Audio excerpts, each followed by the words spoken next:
हम तो देश के खिलाफ जंग छेड़ देंगे, तुम यहाँ से वेपन्स इकट्ठे करके लाना, मैं यहाँ से लोगों को इकट्ठे करके लाऊंगा। तो क्या यहाँ पर हमारे कॉन्ट्रैक्ट का लॉफुल ऑब्जेक्ट है, लॉफुल पर्पस है? No, ma'am. हाँ जी, can anyone tell me what do you mean by और what do you understand by certainty of an offer? Certainty of offer is like the offer must constitute a lawful consideration, lawful offer. It must be a lawful. तो जिसपे plaintiff ने reply करा Telegram से कि मैं इस offer को accept करता हूँ, मैं खरीदना चाहता हूँ। तो इस पे डिफेंडेंट ने रिप्लाई नहीं करा। हाँ जी, good morning students, a very warm welcome to today's class. I hope you all are doing absolutely fine and ready to begin with today's session. कोई भी हम काम करते हैं उसका कुछ ऑब्जेक्ट होता है या पर्पस होता है ना? Yes, ma'am. ऑब्जेक्ट का यहाँ पर मीनिंग है पर्पस, कि आपका कॉन्ट्रैक्ट बनाने का पर्पस क्या है। अब लॉफुल ऑब्जेक्ट, अब यहाँ पर अगर आप और मैं मिलके एक कॉन्ट्रैक्ट बना रहे हैं कि हम तो देश के खिलाफ जंग छेड़ देंगे, तुम यहाँ से वेपन्स इकट्ठे करके लाना, मैं यहाँ से लोगों को इकट्ठे करके लाऊंगा। तो क्या यहाँ पर हमारे कॉन्ट्रैक्ट का लॉफुल ऑब्जेक्ट है, लॉफुल पर्पस है? No, ma'am. हाँ, तो ये मैटर करता है कि आपने कॉन्ट्रैक्ट को किस पर्पस के लिए बनाया है। ऑब्जेक्ट का मतलब है पर्पस। Okay. ठीक है, अब समझ में आया क्या होता है लॉफुल ऑब्जेक्ट और लॉफुल पर्पस? Yes, ma'am. कुछ इलीगल नहीं होना चाहिए। हाँ, क्योंकि जनरली जब हम किसी से वेपन्स खरीदते हैं, वेपन्स तो जो हमारे डिफेंस फोर्सेस है वो भी खरीदती हैं, तो वेपन्स खरीदने में तो कोई बुराई नहीं है। लोगों को भी हम इकट्ठा करके काम करवाते हैं, उसमें भी कोई बुराई नहीं है। बट जहां आपके कॉन्ट्रैक्ट का ऑब्जेक्ट ही गलत है, आप देश के खिलाफ जंग छेड़ने की बात कर रहे हो, तो आपके कॉन्ट्रैक्ट का ऑब्जेक्ट और पर्पस ही गलत है, फिर वो कॉन्ट्रैक्ट वैलिड नहीं होगा, वो वॉइड एब इनिशियो होगा। From the very beginning it will have no value in the eyes of law. ठीक है, लॉफुल कंसिडरेशन का मतलब है कि जो चीज आप आपस, कंसिडरेशन क्या होता है? What you get in return. तो जो चीज आप किसी से ले रहे हो और या किसी को कोई चीज दे रहे हो in the formation of a contract, वो लॉफुल होनी चाहिए। अब यहाँ पर आप प्रोहिबिटेड ड्रग्स, इलीगल वेपन्स या ऑर्गन्स इलीगली जो आपने प्रोक्योर करे हैं उनका आदान प्रदान कर रहे हो, तो वो लॉफुल कंसिडरेशन नहीं होगा। ठीक है, समझ में आया? हाँ जी अंकित, लॉफुल कंसिडरेशन समझ में आ गया? चलो जी, तो फिर हम आज देखते हैं आज के टॉपिक्स क्या क्या हैं। We will be talking about offer, acceptance, consideration and some questions. Offer हमने कल पढ़ा था कि ऑफर हमारा सबसे पहला कदम होता है towards the formation of a contract. फिर ऑफर और एक्सेप्टेंस का हमने देखा था ये मिलके क्या बनाते हैं? प्रॉमिस बनाते हैं। फिर हमने देखा था प्रॉमिस में जब कंसिडरेशन मिल जाता है तो वो क्या बन जाता है? वो एक अग्रीमेंट बन जाता है। तो इस तरीके से अब इनकी और फर्दर क्या डिटेल्स हैं, क्या छोटी छोटी चीजें इनसे जुड़ी हुई हैं जो हमें पता होनी चाहिए, कि कल को आपको ऑफर से रिलेटेड कोई घुमा के क्वेश्चन पूछ लिया जाए तो वो आपको समझ में आ जाए, आपको उसमें कुछ भी कंफ्यूजन ना हो। ठीक है जी, तो ऑफर से शुरू करते हैं। तो सबसे पहले ऑफर है क्या? What do you understand bye an offer? Offer is where you show your willingness, जहां आप अपनी विलिंगनेस दिखाते हैं कि हाँ मैं रेडी हूं, I will do this. Where you show your willingness to do और abstain from doing something. Abstain का मतलब है अपने आप को रोकना, रिस्ट्रिक्ट करना। जहां आप अपनी विलिंगनेस शो कर रहे हो कुछ करने के लिए या किसी चीज को करने से रोक देने के लिए, और वो किस लिए आप कर रहे हो? To obtain ascent. असेंट मतलब सामने वाली पार्टी की सहमति लेने के लिए। To obtain assent of the other party, तो इसे हम कहते हैं offer. And it has been defined under section 2 clause a of the Indian contract act. ठीक है, तो सिंपल सा क्या मतलब हुआ? Where you show your willingness, आप अपनी इच्छा जाहिर कर रहे हैं टू डू समथिंग और to abstain from doing something. और आप ऐसा क्यों कर रहे हैं? टू ऑब्टेन असेंट, सामने वाली पार्टी की सहमति लेने के लिए। अब ऑफर, ये तो आपका ऑफर की एक्सप्लेनेशन हो गई। अब ऑफर के भी कुछ एसेंशियल्स हैं जो आपको पता होने चाहिए। सबसे पहला है जिसमें सर्टेनिटी ऑफ ऑफर। हाँ जी, can anyone tell me what do you mean by और what do you understand by certainty of an offer? हाँ जी, quickly raise your hands. Certainty of offer क्या होता है? Sana wants to answer this. हाँ जी सना, बताइए। हाय, गुड मॉर्निंग सना, बताइए। Ma'am, yes, ma'am. Ma'am, certainty of offer is like the offer must constitute a lawful consideration, lawful offer. It must be a lawful. It must be lawful. And ma'am, what was that?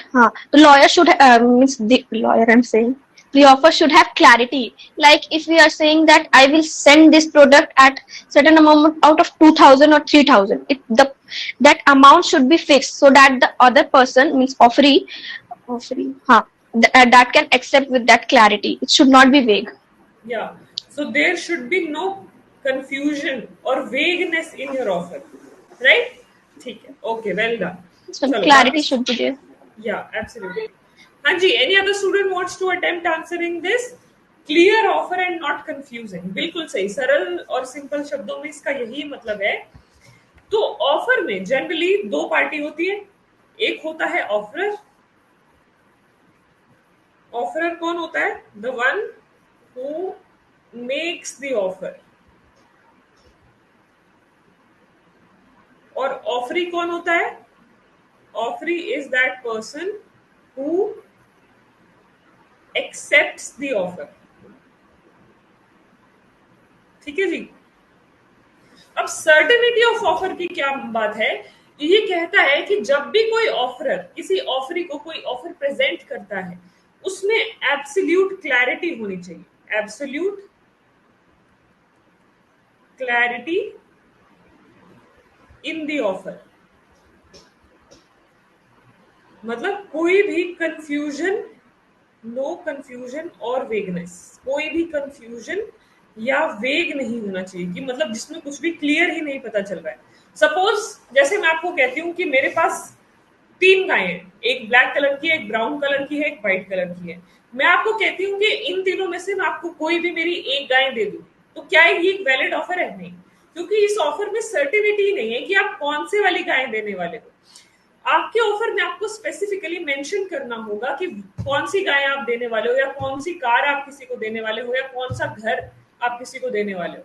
Suppose मैं और आप आपस में मिलकर एक agreement sign करते हैं कि मैं तुम्हें मेरा घर जो है वो ट्रांसफर कर दूं इतने रुपए में. अब घर मेरा चंडीगढ़ में भी है, घर मेरा दिल्ली में भी है. तो जहां मैंने कहीं पर भी कोई स्कोप ऑफ कंफ्यूजन छोड़ दिया अपने ऑफर में, जहां सामने वाले पार्टी को समझने में दिक्कत हो रही है कि भाई ये कौन से घर की बात कर रहा है, चंडीगढ़ वाले घर की बात कर रहा है, दिल्ली वाले घर की बात कर रहा है. तो ऐसे केसेस में जहां क्लैरिटी नहीं है, कोई कंफ्यूजन का वो स्कोप रह जाता है, कोई वेगनेस है आपके ऑफर में, उसे हम कहेंगे that is not a valid offer. और ऐसे ऑफर से कभी भी एक बाइंडिंग कॉन्ट्रैक्ट क्रिएट नहीं होगा. ठीक है, एवरीवन अंडरस्टूड टिल हियर? चलो सेकंड पॉइंट पर चलते हैं. mere supply of information does not amount to an offer. mere supply of information. इस पे लैंडमार्क केस है Harvey versus Facey. I guess ये वाला केस मैंने आप सभी को होमवर्क दिया था. चलो शुरू हो जाओ जल्दी से, बताओ हैंड रेस करके. हार्वे वर्सेस फेसी का केस क्या है? Just a second, give me 1 second.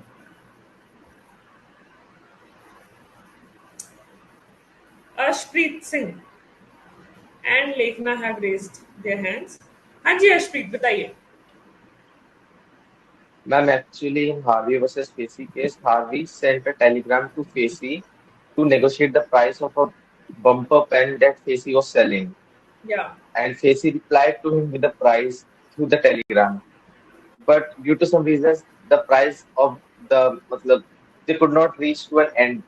They both were not satisfied with the price. So Facey sold the pen to another buyer, and Harvey filed a complaint against him. Okay, somewhat correct. बीच में थोड़े से facts गड़बड़ हैं. एक बार दूसरे बच्चों से भी सुन लेते हैं, फिर then I will tell you what actually happened. या हाँ जी लेखना, बताइए.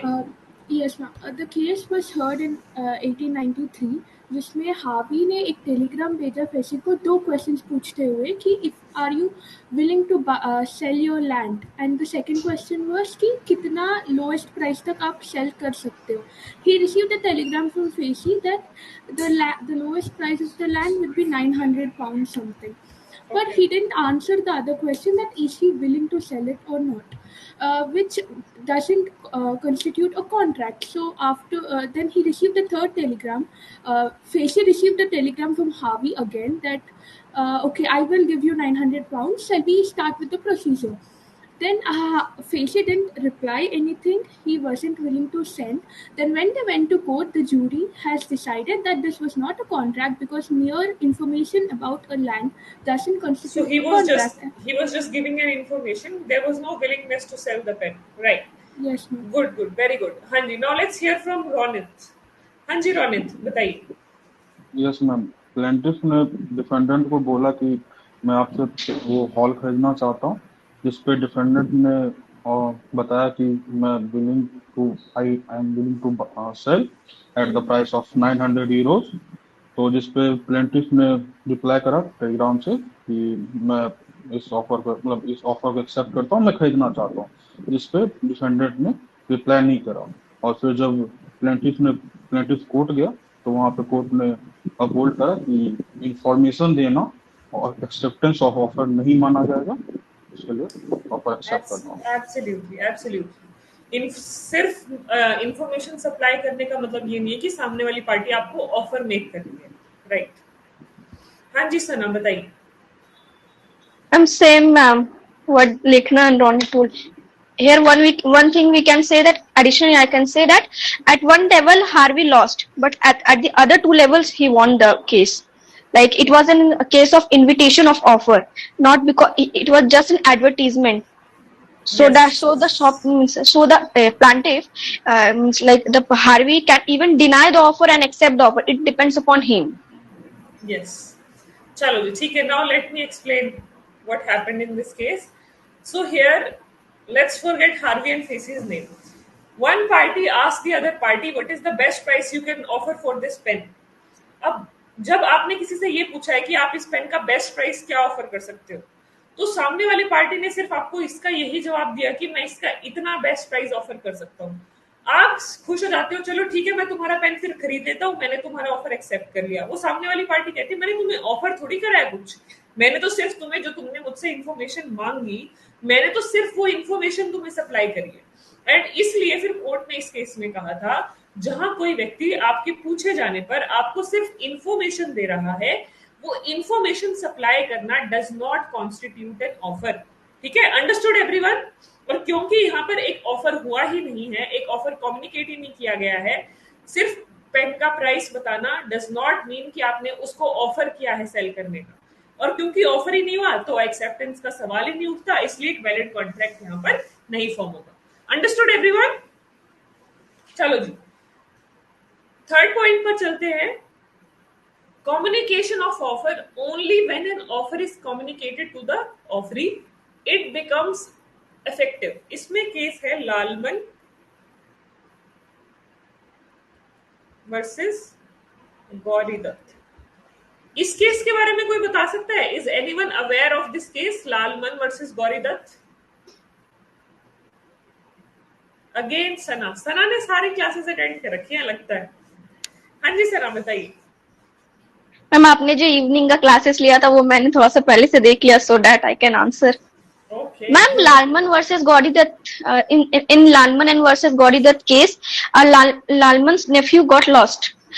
In that case, he asked his what was that servant to find his nephew, and when the servant he did not ask his servant to find the nephew. He himself, servant himself, went to find the nephew. Yeah. And ma'am, after he went to find his nephew, what was that? The grandfather put an advertisement that whosoever will find my nephew, I will be rewarding with some money. And the servant was not knowing about the advertisement, but still he find that nephew, and after that the servant claimed that to get that reward. But and he also claimed he said that if he will not give him the money, he will file a suit. Then after that a judgment came that the servant find the nephew without knowing the case. Then there is no without right of knowing the offer. Yeah, without without knowing the the offer. offer, Yeah. without knowing the offer, then no need to get that reward. Yes so in conclusion इसका हम कहें तो कि उस तक तो offer पहुंचा ही नहीं था, और जब तक उसके Yes, पास ma'am. ऑफर पहुंचा नहीं है तो वो एक्सेप्टेंस कैसे उसकी ले सकता है. Now Yes, let's ma'am. Here it from Ronit also. हाँ जी रोनित बताइए. Yes, ma'am. As Sana said, मैं उसका पोता खो गया था, और फिर उसने ऑफर करा कि जो भी मेरे बच्चे को खोज कर लाएगा उसे मैं इनाम दूंगा। तो उसका जो सर्वेंट है, वो उसे जब वो उसने उस बच्चे को खोज लिया और वो अपने मालिक के पास गया और बोले मुझे इनाम दो। बट मालिक ने कहा कि तुम्हें तो ऑफर के बारे में पता ही नहीं था कि मैं इनाम दूंगा, इसलिए मैं तुम्हें इनाम नहीं दूंगा। और जब कोर्ट गए दोनों, तो कोर्ट ने भी ये अपहोल्ड किया, क्योंकि ऑफरी को पता नहीं था ऑफर के बारे में, तो फिर वो वैलिड कॉन्ट्रैक्ट नहीं फॉर्म होगा, और इसलिए सर्वेंट को कोई इनाम नहीं मिला। बिल्कुल. तो जैसे इस क्लास लाइन में लिखा भी है, only when an offer is communicated to the offeree it becomes effective.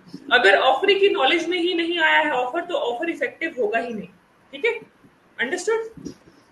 चलो जी, सबको समझ में आया है ये कॉन्सेप्ट? किसी को कोई कंफ्यूजन, कोई भी doubt?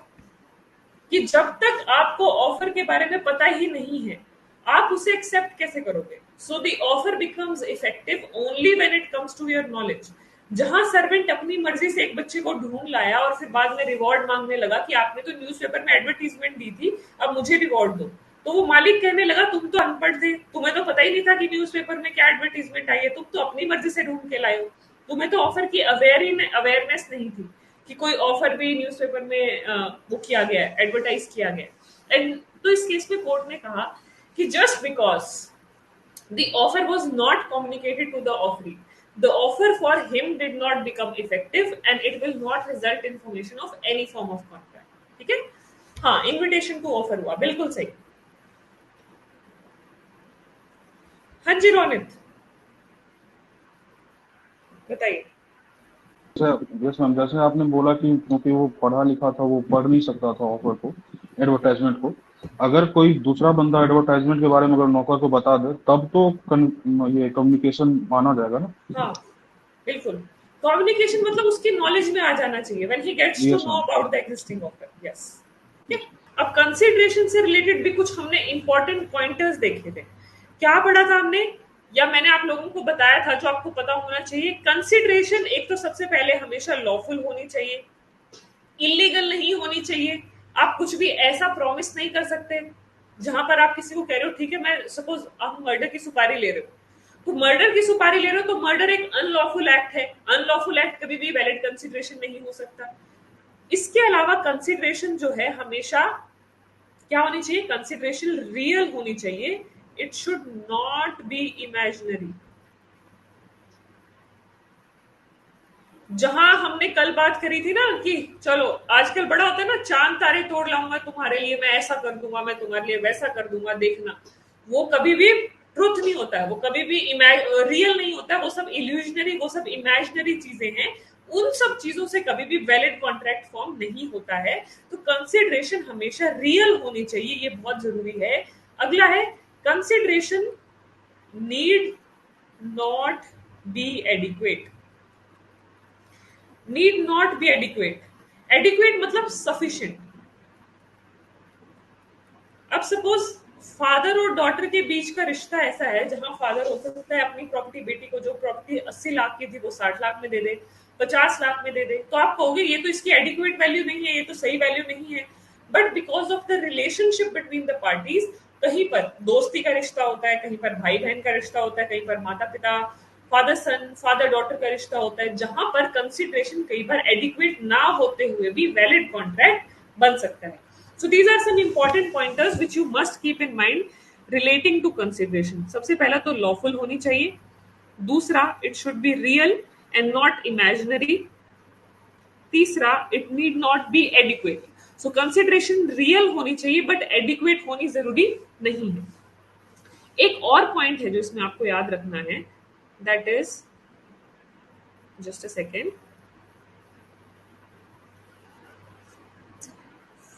What happened?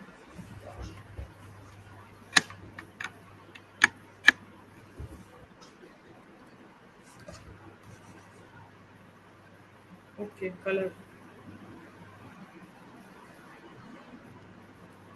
Yes. Fourth point, ये था third point. Fourth point is consideration can be past, present, future. Consideration आपका कोई पास्ट का एक्ट हो सकता है जहां आपने पास्ट में किसी के लिए कोई चीज की थी, या कंसिडरेशन प्रेजेंट भी हो सकती है। सपोज आज हम कोई चीज का एक्सचेंज कर रहे हैं, मैं आपसे प्रॉपर्टी खरीद रही हूँ, आप मुझे पैसे दे रहे हो, वो प्रेजेंट कंसिडरेशन है। पास्ट कंसिडरेशन क्या है? सपोज मैंने पास्ट में आपको कभी कोई क्लासेस दी थी, कोई सर्विसेज प्रोवाइड की थी, या कोई गुड्स प्रोवाइड करे थे, तो वो पास्ट का भी क्या है? That is a past consideration. Past consideration is also a valid consideration.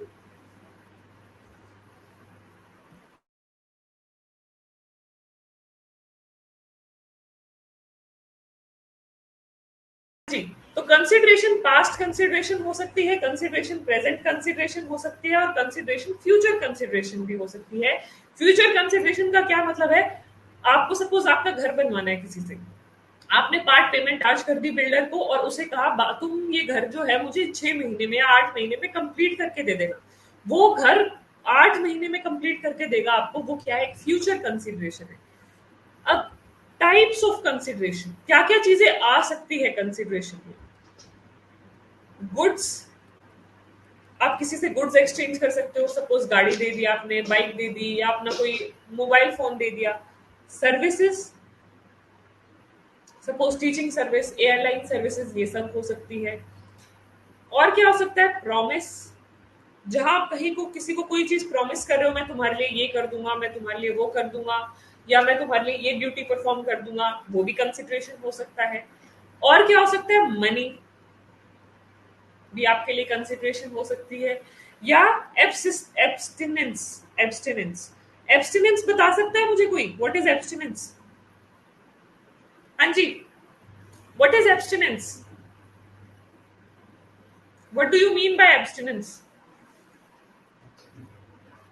Abstinence मतलब जहां आप किसी को कहते हो कि मैं ऐसा नहीं करूंगा, या I will refrain my self from doing a particular act.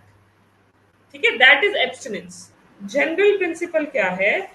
General principle says a contract without consideration is void।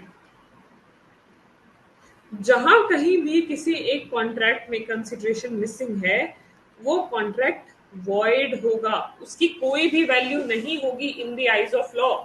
That is what it says. Nudum pactum का मतलब नेकेड एग्रीमेंट, मतलब it has no value in the eyes of law. So general principle says the contract without consideration is void. अब इसकी exception है। अब जहां पर parties, इसके कुछ पॉइंटर्स हैं आपको जो याद रखने हैं। पार्टीज जो हैं नियर रिलेशन में हैं, parties are in near relation. Near relation क्या हो सकता है? हस्बैंड वाइफ है, फादर सन है, फादर डॉटर है, ब्रदर सिस्टर है। ठीक है, and there is a gift,